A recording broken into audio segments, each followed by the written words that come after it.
Apeksado na ang paglulunsad ng bagong Pilipinas Servisyo Fair sa probinsya ng Cavite sa Biyernes. Inaasa nga abot sa mahigit 800 milyong piso na halaga ng tulong, serbisyo at programa ang ihahandog dito ng gobyerno. Yan ang ulat ni Mela Lesmora. Sa mga kalsada pa lang dito sa Kawit, Cavite, nagkalat na ang mga poster at banner ng bagong Pilipinas Servisyo Fair. Nakahanda na rin ang stage at mga upuan dito sa Aguinaldo Shrine kung saan idaraos ang BPSF opening ceremony. May mga pulis ding nag-iikot sa lugar. Sa Biyernes, September 27, nakatakdang ilunsad sa probinsya ang ika-24 na leg ng BPSF sa bansa.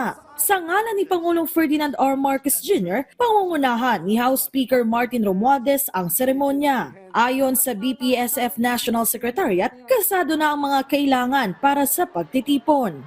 I would say, ma'am, sa target na kung ano ang kailangan ma-accomplish today, as of now, 100% ang accomplishment. This will be the third for the Calabar zone. So sa preparation po ng ating mga ahensya, medyo praktisado na po sila.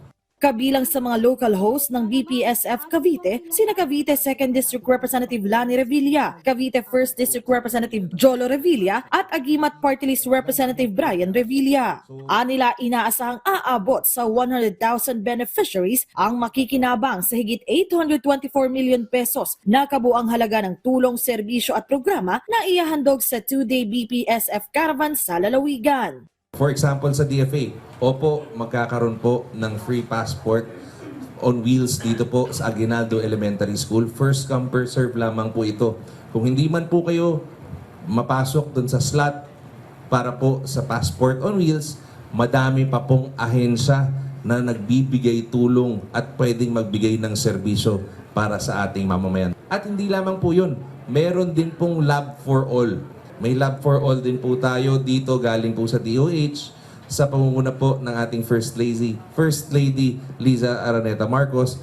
Ang magandang balita, bukod sa mismong BPSF Caravan, may pocket events ding ilulunsad sa probinsya na tiyak na mapakikinabangan ng iba't ibang sektor sa lugar. Ang isip magaganap po sa Alima Elementary School.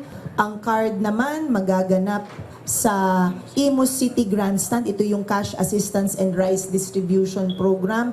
At yung CBOL, yung Startup Investment Business Opportunity and Livelihood Program, magaganap naman sa Maple Grove General Trias, Cavite. So sana po ay maging matagumpay ang ating pong bagong Pilipinas Servisyo Fair Caravan dito po sa lalawigan ng Cavite.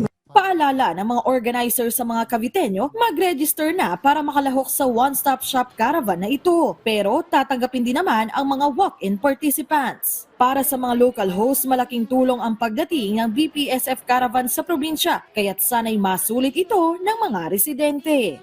Kami po ay nagpapasalamat kay Speaker Martin Romualdez at kay President Bongbong Marcos sa napakagandang programa po na ibinababa po sa ating mga kababayan.